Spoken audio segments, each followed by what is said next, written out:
News 18 ಎರಡನೇ ಸುದ್ದಿ ಮುಂದೆ. ಸರ್ಕಾರಿ ಶಾಲೆಗಳಿಗಿಲ್ಲ ಕಾಯಂ ಶಿಕ್ಷಕರು. ಅತಿಥಿ ಶಿಕ್ಷಕರಿಂದಲೇ ಪಾಠ ಪ್ರವಚನ. 10 ಶಾಲೆಗಳಲ್ಲಿಲ್ಲ ಕಾಯಂ ಶಿಕ್ಷಕರು. ವಿದ್ಯಾರ್ಥಿಗಳ ಭವಿಷ್ಯ ಮಾತ್ರ ಅತಂತ್ರ.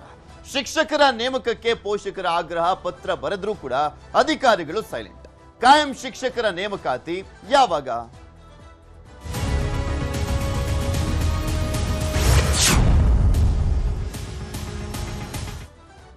ಗಡಿಭಾಗದ ಜಿಲ್ಲೆಗಳ ತಾಲೂಕುಗಳ ಹಳ್ಳಿಗಳಲ್ಲಿರುವಂತ ದೊಡ್ಡ ಸಮಸ್ಯೆ ಇದು. ಗಡಿಭಾಗದ ಶಾಲೆಗಳ ಸ್ಥಿತಿ ಅಧೋಗತಿ ಯಾಕಾಗ್ತಾ ಇದೆ ಅಂದ್ರೆ ಅಲ್ಲಿ ಕಾಯಂ ಶಿಕ್ಷಕರಿಲ್ಲ.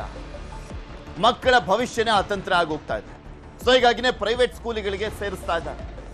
ಈಗ ನಾವು ತೋರಿಸ್ತಾ ಇರುವಂತದ್ದು ಮೊಳಕಾಲ್ಮೂರು ತಾಲೂಕಿನ ಶಾಲೆಯ ಕಷ್ಟದ ಪರಿಸ್ಥಿತಿ. ಮೊಳಕಾಲ್ಮೂರು ಶಾಲೆಯ ಕಷ್ಟ ಕೇಳಲ್ವಾ ಸರ್ಕಾರ ಅಂತ ಈಗ ಅವರದ್ದೇ ಶಾಸಕರಿದ್ದಾರೆ.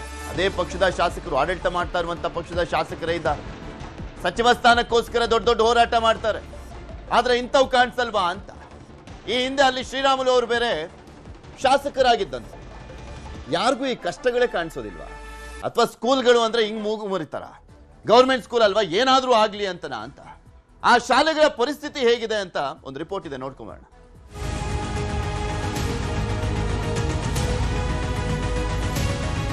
ಶಾಲೆಗಳಲ್ಲಿ ಕಾಯಂ ಶಿಕ್ಷಕರಿಲ್ಲ. 25 ಶಾಲೆಗಳಲ್ಲಿ ಏಕೋಪಾಧ್ಯಾಯ ಶಿಕ್ಷಕರಿದ್ದಾರೆ. ಸರ್ಕಾರ ಎಲ್ಲಾ ಸೌಲಭ್ಯ ಉಚಿತವಾಗಿ ಕೊಟ್ಟಿದೆ, ಆದ್ರೆ ಶಿಕ್ಷಕರು ಕೊಡ್ತಾ ಇಲ್ಲ. ಇಲ್ಲ ಸರ್ಕಾರ ನೇಮಕಾತಿ ಮಾಡ್ಕೊಂತಿಲ್ಲ, ಶಿಕ್ಷಕರು ಅವೈಲೇಬಲ್ ಇಲ್ಲ ಅಂತ ಹೇಳ್ತಾರೆ. ರಾಜ್ಯದಲ್ಲಿ ಬೇಸಿಗೆ ರಜೆ ಮುಗಿಸಿ ವಿದ್ಯಾರ್ಥಿಗಳು ಶಾಲೆಗಳತ್ತ ಮುಖ ಮಾಡಿದ್ದಾರೆ. ಆದ್ರೆ ಆರಂಭದಲ್ಲೇ ಸರ್ಕಾರಿ ಸ್ಕೂಲ್ಗಳು ಸಮಸ್ಯೆಗಳ ಸುಳಿಗೆ ಸಿಲುಕಿವೆ. ಗಡಿಯಂಚಿನ ಸರ್ಕಾರಿ ಕನ್ನಡ ಶಾಲೆಗಳಿಗೆ ಸರ್ಕಾರ ಕಾಯಂ ಶಿಕ್ಷಕರ ನೇಮಕ ಮಾಡಿಲ್ಲ. ಇದರಿಂದ ವಿದ್ಯಾರ್ಥಿಗಳ ಭವಿಷ್ಯ ಅತಂತ್ರವಾಗಿದೆ. ಕಾಯಂ ಶಿಕ್ಷಕರು ಇಲ್ಲದೆ ಗಡಿಭಾಗದ ಜನ ಆಕ್ರೋಶ ಹೊರಹಾಕಿದ್ದಾರೆ. ರಾಜ್ಯದಲ್ಲಿ ಸರ್ಕಾರಿ ಕನ್ನಡ ಶಾಲೆಗಳು 10 ಸಮಸ್ಯೆಗಳಿಂದ ನರಳುತ್ತಾ ಇವೆ. ಚಿತ್ರದುರ್ಗ ಜಿಲ್ಲೆಯ ಗಡಿಭಾಗದ ಶಾಲೆಗಳ ಸ್ಥಿತಿಯೂ ಇದಕ್ಕೆ ಹೊರತಾಗಿಲ್ಲ. ಸಾಲು ಸಾಲು ಸಮಸ್ಯೆಗಳಿಂದ ಗಡಿಯಂಚಿನ ಶಾಲಾ ಮಕ್ಕಳು ಪರದಾಡ್ತಿದ್ದಾರೆ. ಮೊಳಕಾಲ್ಮೂರು ಆಂಧ್ರ ಗಡಿಯಂಚಿನ ತಾಲೂಕು ಇಡೀ ರಾಜ್ಯದಲ್ಲೇ ಹಿಂದುಳಿದ ಪ್ರದೇಶ ಅನ್ನೋ ಹಣೆಪಟ್ಟಿಯನ್ನ ಕಟ್ಟಿಕೊಂಡಿದೆ. ಇಂಥ ಹಿಂದುಳಿದ ಪ್ರದೇಶದ ಮಕ್ಕಳು ಗುಣಮಟ್ಟದ ಶಿಕ್ಷಣದಿಂದ ವಂಚಿತರಾಗ್ತಿದ್ದಾರೆ. ಕಾಯಂ ಸಹ ಶಿಕ್ಷಕರಿಲ್ಲದೆ ಅತಂತ್ರ ಸ್ಥಿತಿಗೆ ಸಿಲುಕಿದ್ದಾರೆ. ಆದರೆ ನಮ್ಮ ಮೊಳಕಾಲ್ಮೂರು ತಾಲೂಕಿನಲ್ಲಿ ಸುಮಾರು 10 ಶಾಲೆಗಳಲ್ಲಿ ಕಾಯಂ ಶಿಕ್ಷಕರಿಲ್ಲ. 25 ಶಾಲೆಗಳಲ್ಲಿ ಏಕೋಪಾಧ್ಯಾಯ ಶಿಕ್ಷಕರಿದ್ದಾರೆ. ಆಮೇಲೆ ಏನು ಆಂಧ್ರ ಗಡಿ ಇದೆ, ತಾಲೂಕಿನ ಗಡಿಗಳು ಏನು ಗಡಿ ಗ್ರಾಮಗಳಲ್ಲಿ ಕಾಯಂ ಶಿಕ್ಷಕರ ಕೊರತೆ ತುಂಬ ಇದೆ. ಎಲ್ಲ ಕೆಲವು ಅತಿಥಿ ಶಿಕ್ಷಕರ ಜೊತೆಗೆ ಇಟ್ಕೊಂಡು ಪಾಠ ಪ್ರವಚನಗಳು ನಡೀತಾ ಇದ್ದಾವೆ. ಇದು ಈ ಹಿಂದುಳಿದ ಒಂದು ಬಡ ತಾಲೂಕಾಗಿರೋದ್ರಿಂದ ಇಲ್ಲಿನ ಸರ್ಕಾರಿ ಶಾಲೆಗಳಿಗೆ ಮುಖ್ಯವಾಗಿ ಕಾಯಂ ಶಿಕ್ಷಕರು ಬೇಕು. ಹಾಗೆಯೇ ಗುಣಮಟ್ಟ ಶಿಕ್ಷಣ ಬೇಕು. ಇದೇ ತಾಲೂಕಲ್ಲಿ ಒಟ್ಟು 143 ಸರ್ಕಾರಿ ಶಾಲೆಗಳಿದ್ದು ಬರೋಬ್ಬರಿ 214 ಸಹ ಶಿಕ್ಷಕರ ಹುದ್ದೆ ಖಾಲಿ ಉಳಿದಿದೆ. ಅಲ್ಲದೆ 10 ಶಾಲೆಗಳಲ್ಲಿ ಒಬ್ಬರೇ ಒಬ್ಬ ಕಾಯಂ ಶಿಕ್ಷಕರಿಲ್ಲದೆ ಅತಿಥಿ ಶಿಕ್ಷಕರೇ ಪಾಠ ಪ್ರವಚನ ಮಾಡ್ತಿದ್ದಾರೆ. ಈ ಕುರಿತು ಶಿಕ್ಷಣ ಸಚಿವರ ಗಮನ ಸೆಳೆಯೋದಕ್ಕೆ ರಾಜ್ಯದಲ್ಲಿ ಶಿಕ್ಷಣ ಸಚಿವರ ನೇಮಕ ಆಗಿಲ್ಲ. ಇತ್ತ ಕಾಯಂ ಶಿಕ್ಷಕರ ನೇಮಕಕ್ಕೆ ತಾಲೂಕು ಮಟ್ಟದ ಅಧಿಕಾರಿಗಳು ಪತ್ರ ಬರೆದ್ರು ಯಾವುದೇ ರೀತಿ ಪ್ರಯೋಜನ ಆಗ್ತಾ ಇಲ್ಲ. ಸರ್ಕಾರ ಎಲ್ಲಾ ಸೌಲಭ್ಯ ಉಚಿತವಾಗಿ ಕೊಟ್ಟಿದೆ, ಆದ್ರೆ ಶಿಕ್ಷಕರು ಕೊಡ್ತಾ ಇಲ್ಲ. ಈ ಕೊರಗು ನಮ್ಮೂರಿನ ಎಷ್ಟು ಕಾಡ್ತಾ ಇದೆ ಅಂದ್ರೆ ಕಳೆದ 2008ರಿಂದ 2026 18 ವರ್ಷ ನಾವು BO ಕಚೇರಿ, DDPI ಕಚೇರಿಗೆ ಅಲೆದಾಯ್ತು. ಅಲ್ಲಿ ಕೂಡ ಅಲ್ಲಿ ಏನು ಪ್ರಯೋಜನ ಆಗ್ತಾ ಇಲ್ಲ. ಈಗ ಏನಾಗಿದೆ ಅಂದ್ರೆ ಒಬ್ಬರು ನಿಯೋಜನೆ ಕೊಟ್ಟಿದ್ದಾರೆ, 2 ಅತಿಥಿ ಶಿಕ್ಷಕರು ಕೊಟ್ಟಿದ್ದಾರೆ ನಮ್ಮ ಶಾಲೆಗೆ. ಏನು ಹೇಳ್ತಾ ಇದ್ದಾರೆ ಕಾರಣ? ಇಲ್ಲ ಸರ್ಕಾರ ನೇಮಕಾತಿ ಮಾಡ್ಕೊಂತಿಲ್ಲ, ಶಿಕ್ಷಕರು ಅವೈಲೇಬಲ್ ಇಲ್ಲ ಅಂತ ಹೇಳ್ತಾರೆ. ಅದೇ ಪಕ್ಕದ ರಾಮಪುರ ಪಟ್ಟಣ, ಮೊಳಕಾಲ್ಮೂರು ಪಟ್ಟಣಕ್ಕೆ ಹೋದ್ರೆ ಅಲ್ಲಿನ ಸರ್ಕಾರಿ ಶಾಲೆಗಳಲ್ಲಿ 18ರಿಂದ 20 ಜನ ಶಿಕ್ಷಕರು ಇರ್ತಾರೆ. ಒಟ್ಟಲ್ಲಿ ಶಾಲೆಗಳಲ್ಲಿ ಕಾಯಂ ಶಿಕ್ಷಕರಿಲ್ಲದೆ ಮಕ್ಕಳ ಭವಿಷ್ಯ ಅತಂತ್ರವಾಗಿದೆ. ಏನಾದರೂ ಸರ್ಕಾರ ಕಾಯಂ ಶಿಕ್ಷಕರನ್ನ ನೇಮಕ ಮಾಡುತ್ತಾ ಕಾದ್ ನೋಡ್ಬೇಕಿದೆ. ವಿನಾಯಕ್ ತೊಡರ್ನಾಳ್, ನ್ಯೂಸ್ 18 ಚಿತ್ರದುರ್ಗ.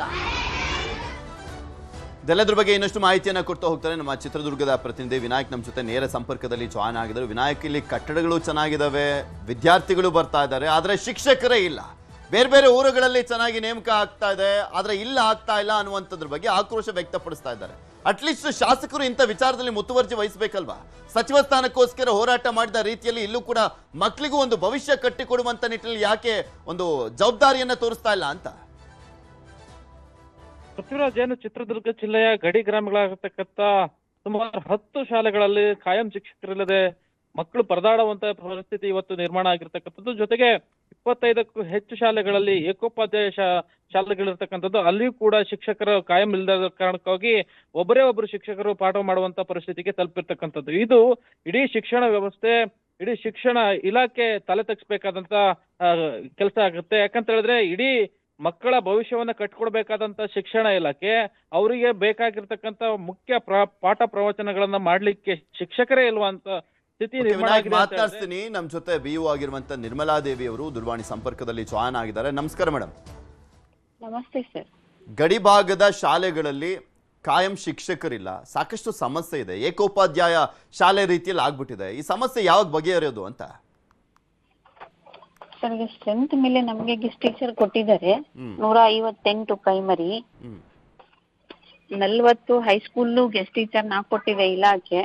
ನಾವು ಸ್ಟ್ರೆಂತ್ ಮೇಲೆನೆ ನಿಯಮದ ಪ್ರಕಾರ ಕೊಟ್ಟಿದೀವಿ ಸರ್. ಅಂದ್ರೆ ಇಲ್ಲಿ ಸ್ಟ್ರೆಂತ್ ಇಲ್ಲ, ಅದಕ್ಕೋಸ್ಕರ ಶಿಕ್ಷಕರನ್ನ ನೇಮಕ ಮಾಡ್ತಿಲ್ಲ ಅಂತನಾ? ಅಲ್ಲ, 1ರಿಂದ 10, 11ವರೆಗೂ ಒಬ್ಬ ಟೀಚರ್ ಅಂತಾನೆ ನಮ್ಮ ಇಲಾಖೆ ಹೇಳಿರೋದು. ಅದ್ರ ಮೇಲ್ಪಟ್ಟಿದ್ರೆ ನಾವು ಕೊಟ್ಟಿದೀವಿ ಸರ್ 2. ಅಲ್ಲ, ಫಸ್ಟ್ ಶಿಕ್ಷಕರನ್ನ ಕೊಟ್ರೆ ಅಲ್ವಾ ಮಕ್ಳು ಬರೋದು? ಅಲ್ಲಿ ಶಿಕ್ಷಕರಿಲ್ಲ ಅಂತ ಮಕ್ಕಳನ್ನ ಸೇರಿಸ್ತಾ ಇಲ್ಲ, ಅದು ಸಮಸ್ಯೆ ಇದೆ. ಶಿಕ್ಷಕರಿಲ್ಲ, ಅದಕ್ಕೆ ಅಪ್ಪ ನಾವು ಮಕ್ಕಳನ್ನ ಸೇರ್ಸಲ್ಲ, ಬೇರೆ ಕಡೆ ಸೇರಿಸ್ತೀವಿ ಅಂತ ಹೇಳ್ತಾ ಇದಾರೆ ಪೋಷಕರು. ಅವ್ರ ವಾದ ತಪ್ಪ ಹಂಗಾದ್ರೆ? ತಪ್ಪೇನಿಲ್ಲ ಸರ್, ಬಟ್ 1ರಿಂದ 10ರೊಳಗಿದ್ರೆ ಒಬ್ಬ ಟೀಚರ್ ಅಂತ ಹೇಳುತ್ತೆ ಇಲಾಖೆ. ಸೊ ಹಾಗಾಗಿ ಅದ್ರ ಮೇಲ್ಪಟ್ಟಿರೋರಿಗೆಲ್ಲ ಕೊಟ್ಟಿದ್ದೀವಿ ಸರ್ ನಾವು. ಇಲ್ಲ, ನಾವು ತೋರಿಸ್ತಾ ಇದ್ವಿ, ಅಲ್ಲಿ ಫುಲ್ ಸ್ಕೂಲ್ ಒಳಗಡೆ ಎಲ್ಲ ಮಕ್ಳು ಕೂತ್ಕೊಂಡಿದ್ದಾರೆ. ಆದ್ರೆ ಒಬ್ರೆ ಇಡೀ ಸ್ಕೂಲಿಗೆ ಒಬ್ಬೊಬ್ರೆ, ಒಂದು 10 ಹಳ್ಳಿಗಳಿದಾವೆ. ಸರ್, ಯಾವ ಊರು ಸರ್ ಅದು? ನಮ್ಮ ಪ್ರತಿನಿಧಿ ಇದಾರ ವಿನಾಯಕ್ ನನ್ನ ಧ್ವನಿ ಕೇಳಿಸ್ತಾ ಇದ್ರೆ? BO ನಿರ್ಮಲಾ ದೇವಿ ಅವರಿದ್ದಾರೆ. ಯಾವೆಲ್ಲ ಶಾಲೆಗಳಲ್ಲಿ ಸಮಸ್ಯೆ ಇದೆ ಅಂತ ಕೇಳ್ತಾ ಇದ್ರು. PO ಆಗಿರ್ತಕ್ಕಂಥ ನಿರ್ಮಲಾ ದೇವಿ ಅವರು ಈಗಾಗಲೇ ನಮಗೆ ಪ್ರತಿಕ್ರಿಯೆಯನ್ನ ನೀಡಿದ್ದಾರೆ. ಆದ್ರೆ ಅವ್ರಿಗೆ ಈ ಸರ್ಕಾರಿ ಶಾಲೆಗಳು ಯಾವ ಶಾಲೆಗಳಲ್ಲಿ ಏಕೋಪಾಧ್ಯಾಯ ಇದಾವೆ ಮತ್ತೆ ಅತಿಥಿ ಶಿಕ್ಷಕರನ್ನ ನೇಮಕ ಮಾಡಿದೀವಿ ಅನ್ನುವಂತ ಮಾಹಿತಿ ಅವ್ರಿಗೆ ಇಲ್ಲ ಅಂತ ಹೇಳಿದ್ರೆ ಅವ್ರು ಎಷ್ಟರ ಮಟ್ಟಿಗೆ ಕಾರ್ಯವನ್ನ ನಿರ್ವಹಿಸ್ತಾ ಇದಾರೆ? ನಿರ್ಮಲಾ ದೇವಿ ಅವರೇ, ಅಲ್ಲಿ ಮಾತನಾಡ್ಲಿಕ್ಕೆ ಮುಂಚೆ ಇಲ್ಲೊಂದ್ ಸ್ವಲ್ಪ ಕೇಳಿಸ್ಕೊಳ್ಳಿ. ನಮ್ಮ ಪ್ರತಿನಿಧಿ ಹೇಳ್ತಾ ಇದ್ದಾರೆ ಅಲ್ಲಿ ಏನ್ ಸಮಸ್ಯೆ ಇದೆ ಅಂತ. ಒಂದ್ 2 ನಿಮಿಷ ಅವಕಾಶ ಕೊಡಿ. ಪ್ರತಿನಿಧಿ ಅವರು ಮಾತಾಡೋದು ನನಗೆ ಕೇಳ್ತಾ ಇಲ್ಲ ಸರ್. ಕೇಳಿಸ್ತಾ ಇಲ್ಲ. ಮಾತಾಡೋದು PCR ಅವರಿಗೆ ಕನೆಕ್ಟ್ ಮಾಡಿ ಪ್ಲೀಸ್. ವಿನಾಯಕ್ ಮಾತನಾಡಿ. ಮೊಳಕಾಲ್ಮೂರಿನ ಗಡಿ ಗ್ರಾಮಗಳಾಗಿರ್ತಕ್ಕಂಥ ಶಿರೇಕೊಳ, ಮುರುಡಿ, ಗುಡ್ಡದ ಹಳ್ಳಿ ಹಾಗೂ ಈ ಅನೇಕ ಹಳ್ಳಿಗಳಲ್ಲಿ ಈ ರೀತಿಯ ಸಮಸ್ಯೆಗಳು ಇರ್ತಕ್ಕಂಥದ್ದು ಇಡೀ ಶಿಕ್ಷಣ ಇಲಾಖೆಗೆ ಗೊತ್ತಿರ್ತಕ್ಕಂಥದ್ದು. ಆದ್ರೆ ಈ ಇಲಾಖೆಯ ಆ ಜವಾಬ್ದಾರಿಯನ್ನು ಹೊತ್ತಿರ್ತಕ್ಕಂಥ BO ಆಗಿರ್ತಕ್ಕಂಥ ನಿರ್ಮಲಾ ದೇವಿ ಅವರಿಗೆ ಈ ಶಾಲೆಗಳಲ್ಲಿ ಶಿಕ್ಷಕರ ಕೊರತೆ ಇದೆ, ಕಾಯಂ ಶಿಕ್ಷಕರಿಲ್ಲ ಅನ್ನುವಂತ ಮಾಹಿತಿ ನಮ್ಗೆ ಗೊತ್ತಿಲ್ಲ. ಯಾವ ಶಾಲೆಗಳಲ್ಲಿ ಈ ರೀತಿಯ ಸಮಸ್ಯೆ ಇದೆ ಅಂತ ಹೇಳಿ ಸರ್, ಶಿರೇಕೊಳಕ್ಕೆ 2 ಟೀಚರ್ ಹಾಕೊಟ್ಟಿದೀನಿ ಗೆಸ್ಟ್. ಮುರುಡಿಯಲ್ಲೂ ಕೂಡ ಒಂದು ಡೆಪ್ಯುಟೇಷನ್ ಕೊಟ್ಟು 2 ಟೀಚರ್ ಕೊಟ್ಟಿದ್ದೀನಿ. ಗುಡದಳ್ಳಿಯಲ್ಲೂ ಕೂಡ 2 ಟೀಚರ್ ಇದ್ದಾರೆ ಸರ್. ಈಗ ಸ್ಟ್ರೆಂತ್ ಬೇಸಿಸ್ ಮೇಲೆ ನಾವು ಹಾಕೊಟ್ಟಿದ್ದೀವಿ ಸರ್. ಹಾಕೊಟ್ಟಿದ್ದೀನಿ ಸರ್, 2 ಇದ್ದಾರೆ. ನೀವು ಬೇಕಾದ್ರೆ ನಾನು ಮಾಹಿತಿ ಕೊಡ್ತೇನೆ. ಇಲ್ಲಿ ನೀವು ಹೇಳ್ತಾ ಇರ್ತಕ್ಕಂಥದ್ದು ಅತಿಥಿ ಶಿಕ್ಷಕರ ಮೂಲಕ ಕೆಲಸವನ್ನ ಮಾಡಿಸ್ತಾ ಇದೀವಿ, ಪಾಠವನ್ನು ಮಾಡಿಸ್ತಾ ಇದೀವಿ ಅಂತ ಹೇಳ್ತಾ ಇದೀರಿ. ಆದ್ರೆ ಅಲ್ಲಿ ನಾವು ಕೇಳ್ತಾ ಇರ್ತಕ್ಕಂಥದ್ದು ಅಲ್ಲಿನ ಗ್ರಾಮಸ್ಥರು ಕೇಳ್ತಾ ಇರುವಂತದ್ದು ಕಾಯಂ ಶಿಕ್ಷಕರನ್ನು ನೇಮಿಸ್ಕೊಡಿ, ಅತಿಥಿ ಶಿಕ್ಷಕರಿಂದ ಸರಿಯಾದಂತ ಪಾಠನೂ ಕೂಡ ಸಿಗ್ತಾ ಇಲ್ಲ ಅನ್ನುವಂತ ಆರೋಪ. ಕಾಯಂ ಶಿಕ್ಷಕರು ಯಾಕಿಲ್ಲ ಆ ಗಡಿ ಭಾಗದ ಶಾಲೆಗಳಲ್ಲಿ ಅಂತ? ಹೌದು ಸರ್, 10 0 ಟೀಚರ್ ಸ್ಕೂಲ್ಗಳಿದೆ ಸರ್ ನಮ್ಮಲ್ಲಿ. ಬಟ್ ಅಂತ ಕಡೆ ಸರ್ ಅದನ್ನ ಅಂತ ಕಡೆ ಒಬ್ಬೊಬ್ಬರಿಗೆ ಕಾಯಂ ಶಿಕ್ಷಕರನ್ನೇ ಪಕ್ಕದ ಸ್ಕೂಲಿಂದ ಕೊಟ್ಬಿಟ್ಟಿದೀನಿ. ನೆಕ್ಸ್ಟ್ ಗೆಸ್ಟ್ ಕೂಡ ಕೊಟ್ಟಿದೀವಿ ಸರ್ ಅಲ್ಲಿ. ಕಾಯಂ ಶಿಕ್ಷಕರ ಜೊತೆಗೆ ಗೆಸ್ಟ್ ಶಿಕ್ಷಕರನ್ನು ಕೊಟ್ಟಿದ್ದೀರಾ? ಬಟ್ ಅಲ್ಲಿನ ಸ್ಥಳೀಯರೆಲ್ಲ ಮಾತನಾಡ್ತಾ ಇದ್ರು. ಶಿರೇಕೊಳಕ್ಕೆ ಗೆಸ್ಟೇ ಕೊಟ್ಟಿದ್ದೀರಿ ಸರ್. ಮುರುಡಿಗೆ ಒಂದು ಪರ್ಮನೆಂಟ್ ಟೀಚರ್ ಅಂದ್ರೆ ಪಕ್ಕದ ಸ್ಕೂಲಿಂದ ಕೊಟ್ಟಿದ್ದೀನಿ. 2 ಗೆಸ್ಟ್ ಆಗಿ ಕೊಟ್ಟಿದ್ದೀನಿ. ಸೊ ಈ ತರ ಅಡ್ಜಸ್ಟ್ಮೆಂಟ್ ಮಾಡಿದೀವಿ ಸರ್. ಎಲ್ಲೂ ಕೂಡ ಸಮಸ್ಯೆ ಆಗ್ತೀರಾ ನಾವು ಅಡ್ಜಸ್ಟ್ಮೆಂಟ್ ಮಾಡಿ ವಿದ್ಯಾರ್ಥಿಗಳಿಗೆ ಸರಿಯಾದ ರೀತಿಯಲ್ಲಿ ಶಿಕ್ಷಣ ಸಿಗಬೇಕು ಅನ್ನುವಂಥದ್ದಷ್ಟೇ ನಮ್ಮ ಇಂಟ್ರೆಸ್ಟ್. ಮಕ್ಕಳಿಗೆ ಅನ್ಯಾಯ ಆಗಬಾರ್ದು ಅಂತ. ಗಡಿಭಾಗದ ಶಾಲೆಗಳು ಬೇರೆ, ಅಲ್ಲಿ ಹೆಚ್ಚಿನ ಮುತುವರ್ಜಿಯನ್ನ ವಹಿಸಬೇಕಾಗುತ್ತೆ ಶಿಕ್ಷಣ ಇಲಾಖೆ ಅಂತ ಬಂದಾಗ.